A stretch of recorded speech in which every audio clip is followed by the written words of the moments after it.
Comment entretenir des relations saines? Que ça soit vos relations intimes, le couple, la famille, les affaires, le cercle social, les amitiés, mais également quand on combine le tout. Ça veut dire être peut-être partenaire en couple, mais également en business, amitié et business, quand on est aussi un profil parfois atypique ou plus sensible, comment on gère, quand on a du mal et qu'on est sensible, introverti au niveau social, au niveau du jugement, comment on fait? Je vais répondre à pas mal des questions que je reçois souvent. À l'occasion de cette semaine de la Saint-Valentin, j'ai trouvé que c'était pertinent et intéressant d'aborder vraiment le sujet des relations, mais justement prendre les différents contextes et situations des questions et des problématiques que vous rencontrez et sur lesquelles vous me sollicitez. Donc c'est un format de questions-réponses, je vais être assez concis dans mes réponses et si vous voulez développer les thématiques, il y a deux solutions. Je vous mettrai en descriptif les contenus où j'ai développé justement les réponses à ces questions, parce que je sais qu'il y a beaucoup de contenus, que ce soit des podcasts, des vidéos, donc au moins vous saurez si une thématique, un sujet vous intéresse, comment l'approfondir. Et également, pour cette semaine de la Saint-Valentin, donc justement pour toute la semaine, j'ai décidé de proposer quelque chose d'assez inédit. C'est une réduction sur mes programmes sur l'influence, la confiance et les relations. Notamment sur mon programme sur la vente pour introvertis, pour ceux qui n'aiment pas s'exposer, comment réussir à vendre, influencer et développer votre réseau si vous êtes un profil introverti ou pas à l'aise justement avec le fait d'aller vers les autres. Vous avez également ma méthode Attract sur comment justement devenir plus attractif, plus charismatique, mais justement, quand on a un profil plus sensible, plus introverti, quelles sont les bonnes stratégies? L'un est axé vraiment sur la vente et l'autre, c'est vraiment beaucoup plus sur le perso et la posture de façon globale. Les deux sont complémentaires. Et vous avez également mon programme sur le syndrome d'un imposteur, sur comment justement devenir plus légitime, gagner en confiance. Je vous mets ça en descriptif. Vous avez le choix entre les prendre tous avec une belle réduction ou les prendre à l'unité avec la réduction. Tout est expliqué en description. À vous d'y aller, d'en profiter, d'en bénéficier. Et voilà, c'est pour la semaine de la Saint-Valentin, pour l'occasion, si vous voulez approfondir ces sujets. Donc, je vais rentrer justement dans le vif du sujet, c'est-à-dire les différents sujets et questions qui reviennent souvent, et y répondre tranquillement, sereinement, de façon posée, pour vous amener aussi à changer votre capacité à pouvoir créer du lien avec vous-même, parce que la relation la plus importante, c'est avec vous-même, mais aussi avec les autres, parce que, comme on le dit, la qualité de notre vie et du bonheur, il y a beaucoup d'études dessus, vient de la qualité de nos relations avec nous et avec les autres. Donc la première question, et je sais que c'est vraiment axé sur les profils qui sont très empathes, parfois sensibles, parfois hypersensibles, et qui ont tendance à se faire bouffer, tendance à s'épuiser au contact des autres ou à trop donner et justement jusqu'à se sacrifier pour les autres. C'est la tendance, je donne la main, ils me prennent le bras, et j'ai l'impression de toujours me faire bouffer par l'extérieur, et même quand je sors, quand il y a de la foule, ça me prend mon énergie. Comment on gère ça quand on est en pâte, qu'on absorbe ou qu'on est trop gentil, trop sensible? Je vais vous dire une chose, déjà arrêtez avec ce trop gentil, trop sensible, éponge, et cette posture de, je suis obligé de le dire et je rentre dedans, de victime. Parce que vous n'êtes pas une victime, vous avez vraiment en fait un atout qui pour moi est important. Ça veut dire que si vous avez de l'empathie, si vous avez une forme de sensibilité, pour moi c'est très important dans le monde dans lequel nous vivons. Et trop souvent on veut en faire une faiblesse justement, on veut en faire trop gentil, c'est une faiblesse. Ou alors trop empathe, trop sensible, c'est une faiblesse. Et je veux vraiment que vous arrêtiez avec ça. Avec ce discours que vous vous répétez que c'est une faiblesse, que c'est trop. Non, vous êtes comme ça et le monde en a besoin. Et il faut l'exprimer, mais en vous protégeant. Il faut l'exprimer, oui, par le fait que grâce à l'empathie, vous puissiez comprendre et vous mettre à la place des autres et pouvoir apporter et aider. Mais vous ne pouvez pas tout porter sur vos épaules. Et c'est ça la limite. C'est qu'est-ce que je peux apporter, qu'est-ce que je peux donner, mais quelles sont mes limites personnelles que je me mets pour ne pas porter le fardeau des autres, la souffrance des autres. De même, avec l'hypersensibilité, de comprendre que s'il y a des situations, des contextes qui vraiment drainent trop votre énergie, comment les éviter au maximum? Par exemple, moi, j'évite de sortir aux heures de pointe, si je peux. J'évite également d'aller dans des trucs où il y a des foules. Moi, par exemple, les concerts, les boîtes de nuit, c'est quelque chose que je peux pas. Voilà, mais ça me manque pas. C'est pas un manque dans ma vie. Je me dis pas, oh, c'est trop dommage, je peux pas. Mais dans les situations où on n'a pas le choix, apprendre à mieux se protéger. Ça peut être y aller avec un entourage qui nous protège. Je sais que quand je suis dans une foule ou quand je suis dans un contexte qui peut être où je peux avoir trop de sensibilité, être avec quelqu'un ou des personnes en qui j'ai confiance, Je suis plus focalisé sur eux et ça me coupe et ça me protège. De même qu'on apprend aussi à se protéger soi-même dans une posture et un travail où on peut visualiser une forme de protection. J'en parle dans les programmes dont je vous ai parlé, que vous avez en descriptif, mais on peut se faire ces petits protocoles de protection et ça peut aider justement quand on n'a pas le choix et qu'on y est confronté. Mais là, la grande réponse que je veux vous donner, c'est d'arrêter avec les trop et d'arrêter avec c'est une faiblesse et plutôt de le voir, ok, j'ai une capacité à être plus sensible, à avoir plus d'empathie, comment j'en fais une force et où. Et ça va beaucoup revenir ça, où je mets mes limites et où j'arrive à jauger pour savoir que là, ok, c'est un moment où je prends mes distances, où je dis stop.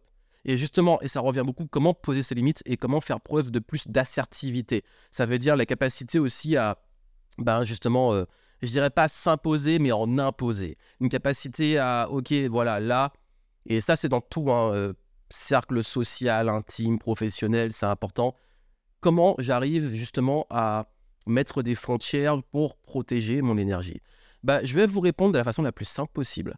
C'est être au clair, vous, sur ces limites et frontières, les situations, le passé, etc. Et ensuite, les communiquer. Mais des fois, on pense que c'est évident pour les autres. Si je te dis, ok, là, tu as dépassé ma limite, mais est-ce que l'autre, il est au courant de cette limite? Est-ce que vous l'avez exprimé? Parce que d'ailleurs, beaucoup de problématiques, justement, relationnelles viennent des difficultés à communiquer. On n'apprend pas ça, on n'apprend pas vraiment bien à bien communiquer. Donc justement, je vous le dis, la façon la plus simple, je n'ai pas dit facile, simple de régler ce souci, c'est de savoir justement quelles sont vos limites, quelles sont vos règles, elles sont où les frontières, d'être vous au clair dessus, de ne pas attendre que ça pète et que ça arrive, mais aussi de faire en sorte que les autres soient au clair, que les autres, voilà, vous communiquez. Exemple pratique, moi, au niveau de la famille, oui, j'ai des limites. Il y a des fois où je vais exprimer justement les contextes où, par exemple, j'ai besoin de me reposer, ou ça, je suis pas prêt à le faire, je communique, et c'est ok, on le respecte. D'ailleurs, les gens qui ne respectent pas vos limites, c'est des gens qui ne vous respectent pas, j'ai envie de le dire. Donc, à vous de le prendre et de faire ce qu'il faut par rapport à ça. Par exemple, dans le business, si je mets des limites à un client en termes de disponibilité, par exemple, le week-end, je ne réponds pas aux messages ou aux emails, et que c'est clair, s'il ne respecte pas les attentes et que je l'ai communiqué, c'est pas le client, je sais qu'il va respecter au niveau professionnel, donc peut-être que je ne vais pas bosser avec lui. Mais aussi et surtout, généralement, la majorité des gens, quand vous posez les limites, le respectent. Et s'ils ne le respectent pas, c'est là où vous pouvez rappeler ce que vous avez communiqué et vous imposer un peu plus et mettre vraiment on va dire, plus de protection. Et parfois ça monte, mais encore une fois, il faut apprendre à communiquer, gérer. Et j'en parle dans mes programmes, je développe les différentes situations, mais l'idée, c'est vraiment au moins déjà d'être conscient que vos limites ne sont pas évidentes pour les autres, même parfois pas pour vous. Et en avoir conscience, être au clair et les communiquer, c'est ce qui fait la différence. J'ai une question qui revient beaucoup, c'est comment surmonter la timidité.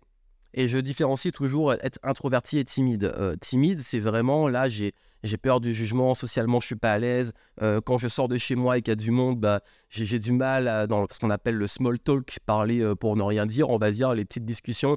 J'ai du mal aussi quand je vais dans une soirée, une fête de networking.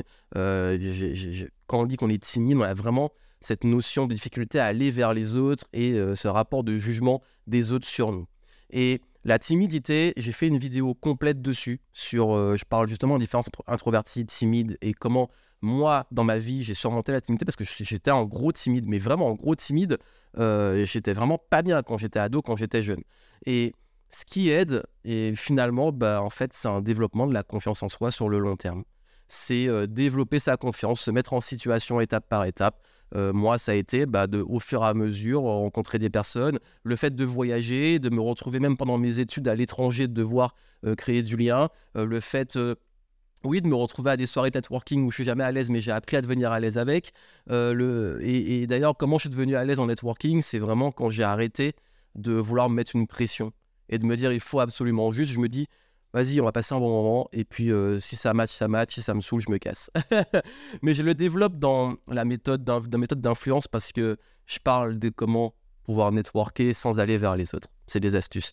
Mais c'est surtout que la timidité, en fait, c'est une question de confiance en soi. Donc c'est finalement vous avec vous-même. Et que ça se travaille sur le long terme. C'est pas quelque chose qui va se casser comme ça, mais c'est de découvrir à quel point finalement on surestime ce rapport et cette pensée qu'on a de ce que les autres pensent de nous. Et ça va faire une belle transition vers comment, et ça revient souvent, surmonter la peur du jugement, et notamment la peur de s'exposer. Par exemple, ceux qui pensent à s'exposer sur les réseaux, montrer leur tête, je sais que c'est pas évident. Moi, mes premières vidéos, je peux vous dire que j'étais en flip total, hein. J'étais la première fois que j'ai publié ma tête parce que je bloguais depuis plusieurs années. Et le moment où j'ai tourné une vidéo et je l'ai publiée, j'étais pas bien. Et finalement, elle a fait que 10 vues. Et vraiment, c'est pas moi en rafraîchissant la vidéo à l'époque. Non, mais c'est surtout que... je vais vous dire une chose par rapport au jugement. Et encore une fois, là aussi, j'ai traité ce sujet-là dans une vidéo et je vous mettrai en descriptif. On surestime ce que les autres pensent de nous. Parce qu'eux-mêmes sont trop occupés à ce que vous pensez d'eux. Et c'est ce qu'on appelle l'effet spotlight, l'effet projecteur. C'est qu'on pense en fait que dès qu'on va quelque part, vous savez, quand on marche normalement. Et puis comme par hasard, quand on croise des gens qui nous regardent, on se met à plus être à l'aise pour marcher parce qu'on est concentré sur ce qu'ils pensent de nous et de notre démarche. Et du coup, on n'arrive plus à bien marcher. Je suis sûr que ça vous parle, ça.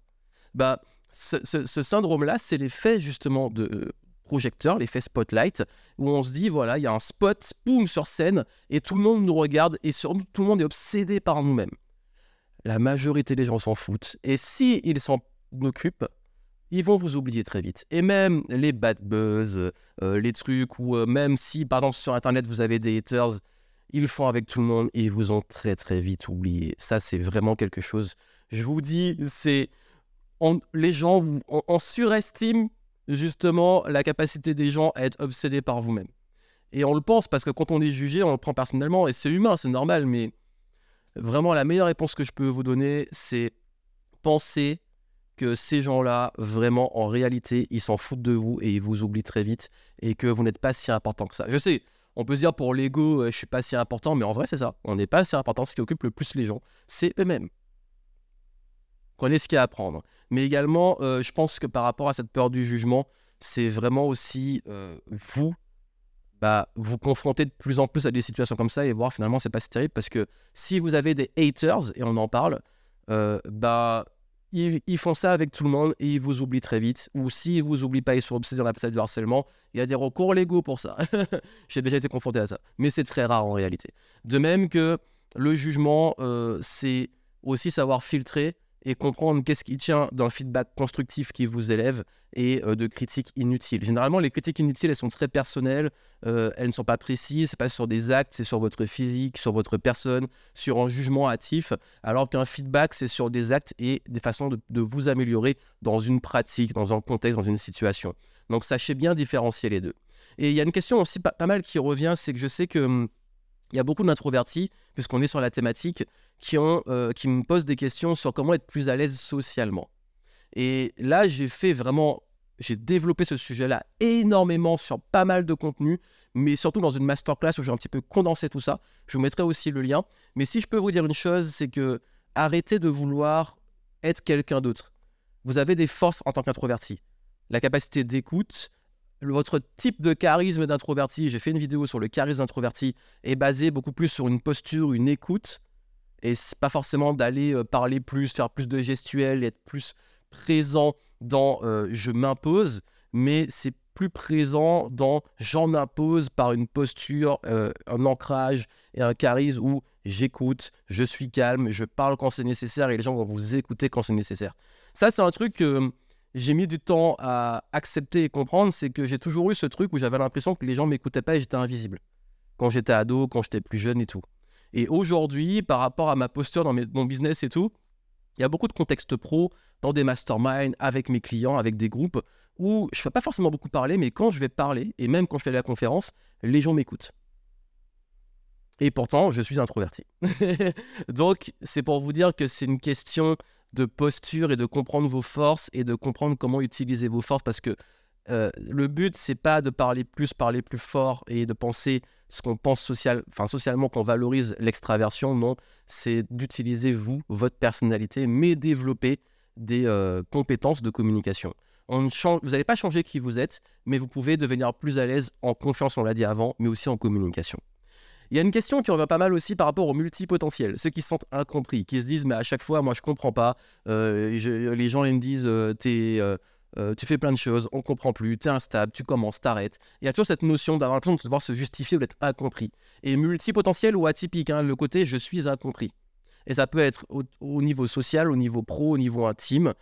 Comment on gère ça? Je vais vous dire une chose. J'ai, encore une fois, oui, je vous dis, je voulais faire un petit récap pour cette semaine de la Saint-Valentin, mais j'ai traité ces sujets, mais peut-être que vous n'êtes pas au courant. Et si vraiment, si vous dites, ok, ce sujet-là, il me parle, descriptif, j'ai la vidéo qui va avec. Mais pour la résumer, je dis toujours, c'est une question de confiance en vous. Ça veut dire que peu importe, et c'est lié au jugement, peu importe comment les gens vont vous juger, peu importe ce qu'ils vont dire, peu importe ce qu'ils vont penser, peu importe les remarques, tant que vous êtes en confiance, ça ne peut pas vous impacter et surtout, eux vont le sentir. Mon cas typique, c'est que moi, quand les gens comprennent plus ce que je fais parce que je fais plein de projets et tout, je suis tellement en confiance en mes projets, tellement ok, c'est cool et ils voient que je kiffe, qu'ils vont même pas chercher, ils vont se dire, c'est bon, il est en confiance, il maîtrise. Et c'est ça en fait, c'est que on ne peut pas, et excusez-moi la façon, mais c'est ça, on ne peut pas emmerder quelqu'un qui a confiance en lui. On ne peut pas l'emmerder parce que quand vous avez confiance, on peut dire tout ce qu'on veut, vous dites ok, oui, mais moi, c'est good pour moi et c'est le plus important. Donc c'est vraiment ça, donc peu importe les remarques que vous avez ou l'incompréhension que vous avez, ce qui compte le plus, c'est d'être en confiance vous, parce que quand vous êtes en confiance et que vous comprenez, vous êtes au clair sur où vous allez, vos valeurs, ce qui est bon pour vous, l'extérieur ne vous impacte pas. Et ça fait vraiment ça, c'est ce qui fait la grosse différence. D'ailleurs, les gens qui manquent de confiance, justement, ils cherchent l'approbation, même sur leur propre voie, leur mode de fonctionnement. Ils ont besoin d'être rassurés, de voir qu'il y a d'autres personnes comme eux et tout. Et c'est normal, on est humain. Et je dis que c'est pas quelque chose qu'on peut entièrement éliminer. Mais par contre, plus on est en confiance, plus on est détaché de ça et c'est le plus important. Ensuite, maintenant, on va faire un petit switch, mais vous allez voir que je vais aborder aussi les sujets plus perso, mais on va faire un switch sur le contexte professionnel. Parce que je sais que beaucoup d'entre vous sont entrepreneurs indépendants et d'autres sont peut-être salariés, mais je voulais parler quand même des questions que je reçois souvent dans le contexte notamment plus business que je connais, parce que moi, n'ayant jamais été salarié, je ne peux pas vous donner des conseils sur comment gérer sa famille par rapport à son boss.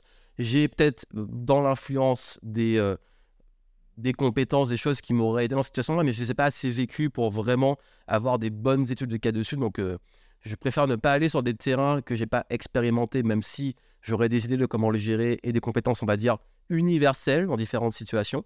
Mais déjà, je sais que dans les affaires, il y a une question qui revient pas mal, c'est comment entretenir une bonne relation avec ses clients et notamment comment être plus respecté dans vos prix, dans vos horaires, vos disponibilités, si vous avez tendance à avoir des clients, par exemple, qui en demandent trop ou des clients désagréables. Donc, je vais vous dire une chose. Déjà, il y a toujours, quand il y a un deal avec un client, il y a un contrat. Ce contrat, il peut être les conditions générales de vente, comme il peut être la promesse, comme il peut être le devis qui a été signé, donc il y a un cadre. Et vous allez voir que dans la partie business et professionnelle, ça va beaucoup revenir, cette notion de contrat.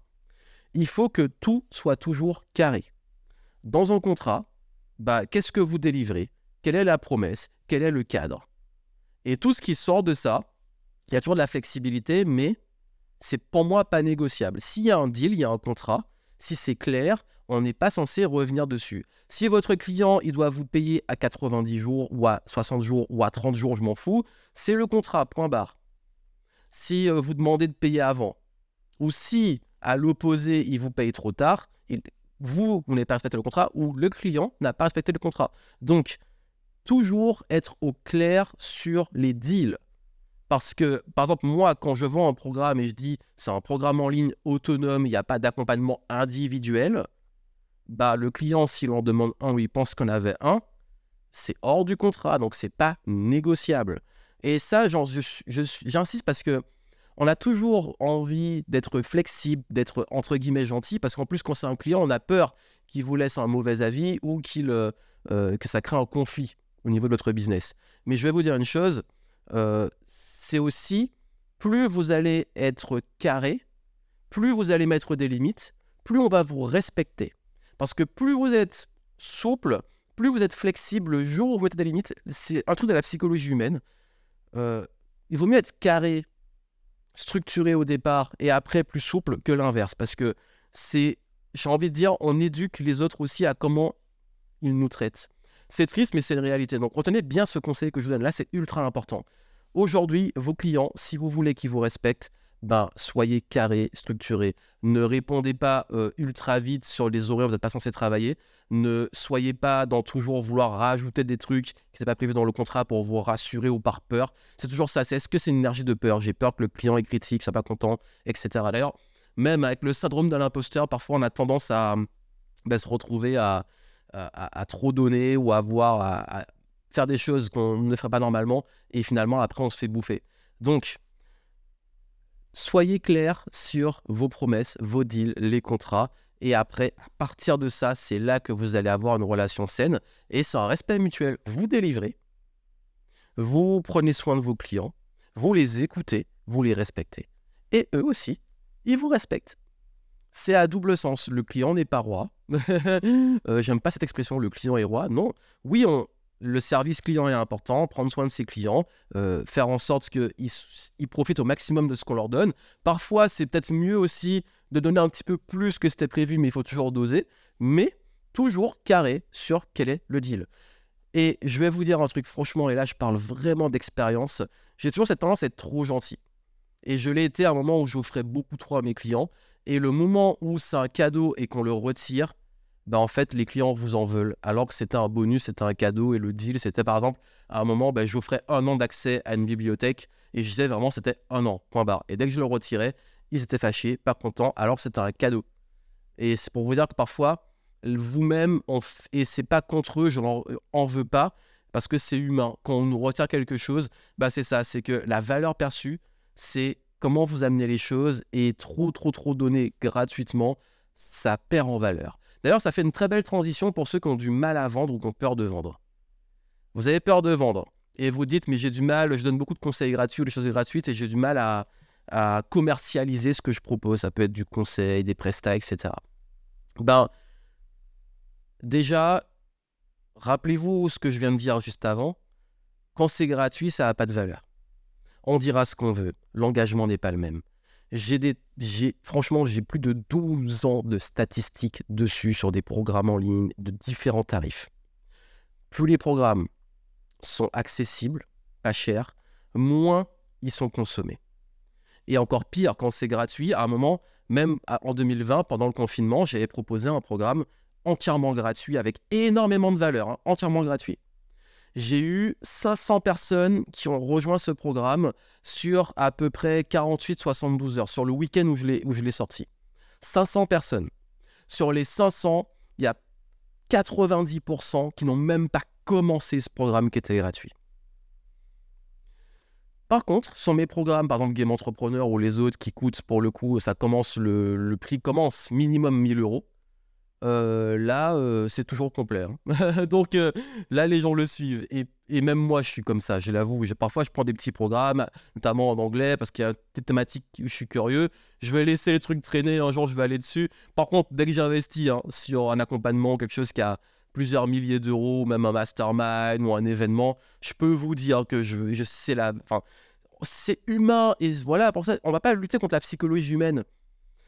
Le rapport à l'argent, c'est aussi une notion de valeur. Et c'est même pas une question de prix, c'est une question de la valeur des choses. Et il se trouve que beaucoup de personnes, certains, et je m'inclus dedans, parfois on ne se rend pas compte toujours de la valeur des choses, surtout quand c'est gratuit. Donc il y en a qui sont éduqués, on peut être éduqué sur la vraie valeur, mais le prix va déterminer la valeur. Donc si aujourd'hui vous vous bradez, vous avez peur de vendre, vous passez à côté de... En fait, vous faites de votre mieux, vous apportez de la valeur, mais derrière, ce ne sera pas reconnu et j'ai envie de dire, vous allez commencer à vendre quand vous serez frustré. Mais si vous dites, ok, j'en ai marre, justement, ou j'ai envie de vendre, c'est que vous commencez à avoir cette frustration de donner gratuitement. Donc, changez de discours. Ne dites plus maintenant, je vais commercialiser, je vais vendre, je vais faire payer. C'est j'apporte une solution, j'apporte un service, j'apporte un produit qui apporte de la valeur justement à mes clients et je suis rémunéré pour cette valeur. Je suis là pour aider mes clients, pour apporter une solution, pour apporter un service. Vous n'êtes pas là pour juste vendre. Parce que le mot vendre, surtout en France, est très très mal vu et c'est un échange. Mais cet échange a une valeur pour vous. Donc, c'est une façon de parler de la vente. J'en parle dans le programme de Sales pour introvertis. La vente pour introvertis, c'est vraiment une question de langage, de mots, d'intention. Je ne vais pas vendre, je vais créer la conversation, je vais discuter avec mon prospect pour justement lui proposer une solution pour lui et il va avoir le choix de la prendre ou pas. Mais C'est vraiment ça. Donc, je pense que si aujourd'hui vous avez vraiment du mal avec la vente, vous avez du mal, vous n'êtes pas à l'aise, ou c'est pas votre truc et on n'est pas formé dessus, moi je peux vous dire, mes premiers stages en vente, je galérais, j'arrivais pas. Et aujourd'hui, je vends tous les jours. Donc, non, si vraiment vous avez envie d'apprendre la vente, mais de façon saine, de façon qui respecte qui vous êtes, et même si vous n'avez pas la fibre commerciale, vous êtes introverti, mon programme de vente pour introverti, vente et influence et marketing pour introverti, vous donne des stratégies pour apprendre à le faire et vous allez voir, ça apporte des super résultats. Donc, il est en promo pour la semaine. Si c'est une thématique qui vous intéresse, allez-y. Maintenant, il y a 2 thématiques sur lesquelles je vais finir. Amitié et business, couple et business. On commence par laquelle? On va commencer par l'amitié, on va finir par le couple. C'est plus beau, hein, Saint-Valentin, le couple, on va finir dessus. Amitié et business.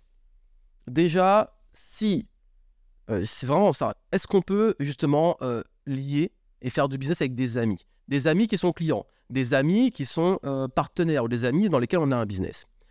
En fait, il n'y a pas est-ce que je le recommande ou pas, et je l'ai expérimenté plein de fois, et des fois ça s'est bien passé, des fois ça s'est mal passé. Il y a un point commun. Est-ce que c'est clair? Je vous dis, en fait, j'y reviens à chaque fois. Est-ce que les choses sont claires? Par exemple, vous êtes associé avec un ami, les rôles, les parts de l'entreprise, ça doit être carré. C'est pas je me lance avec un ami et avec cet ami, de toute façon, comme c'est un ami, j'ai confiance, ça va bien se passer. Dès que vous passez sur j'ai confiance, ça va bien se passer, c'est là que vous ouvrez la porte aux pires situations. Parce qu'il n'y a rien de pire que de raisonner comme ça. Même si ça va bien se passer, comme on dit, hein, si tu veux la paix, prépare la guerre. Parce que même quand on se marie, c'est ça que je mélange un peu, mais quand on se marie, il y a un contrat de mariage, il y a un deal, c'est carré.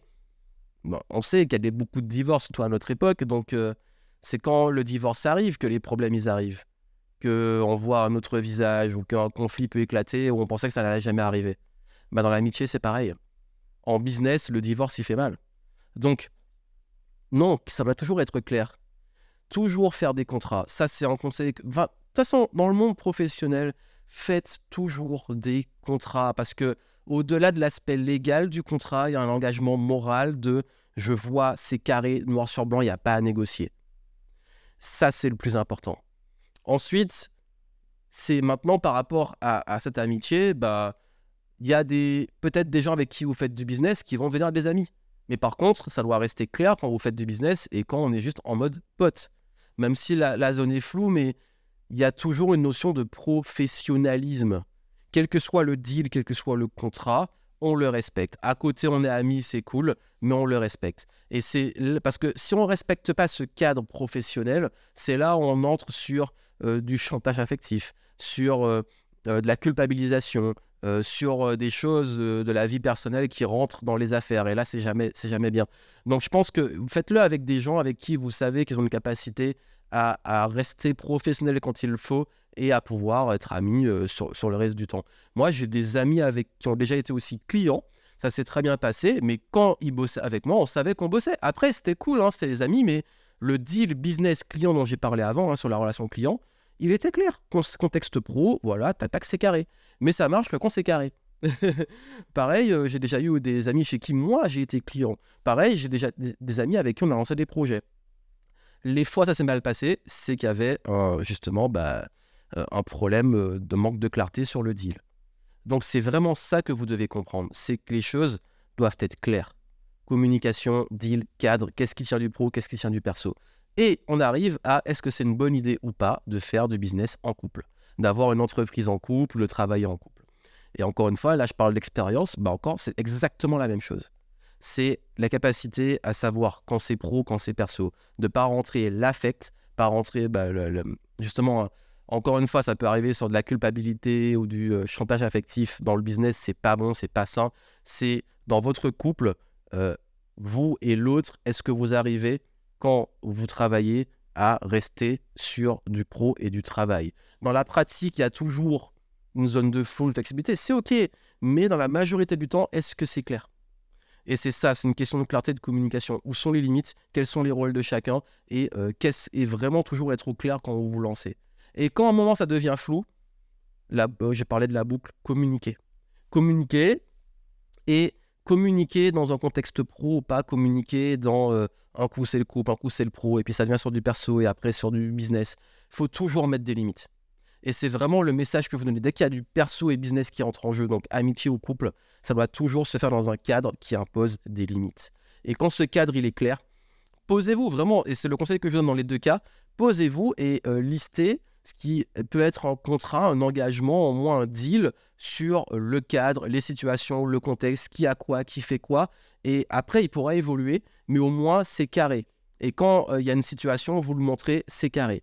Donc voilà les conseils que je voulais vous donner. J'espère que ça pourra vous apporter un peu de perspective. Je voulais faire une petite demi-heure, donc je suis dedans, donc c'est parfait. Et l'idée, c'est que si vous voulez aller plus loin sur cette thématique, vous avez les réductions là et les petits bundles pour la Saint-Valentin, donc profitez-en, c'est pour la semaine. Donc si vous voulez approfondir ces sujets, que ce soit sur la méthode Attract, sur la partie charisme, confiance en soi, influence relationnelle, la vente pour l'introverti, sur vraiment l'aspect plutôt business marketing et comment réussir à vous développer sans forcément vous exposer ou utiliser des techniques de vente qui ne vous correspondent pas. Et vous avez mon programme sur le syndrome d'un imposteur pour réussir à là vraiment travailler sur la confiance en vous et réussir justement à mieux être plus crédible, mieux vous vendre, être plus en confiance quand vous proposez vos produits, services ou talents. Voilà pour ce que je voulais partager avec vous. Donc moi, je vous souhaite de profiter au maximum de cette semaine, quel que soit ce que vous allez célébrer, Saint-Valentin ou pas, on s'en fout. Justement, soignez vos relations de façon globale toute l'année, c'est le plus important. Et puis, si vous voulez aller plus loin, je vous mets tout ça en descriptif. Vous avez aussi les contenus où je développe chaque sujet.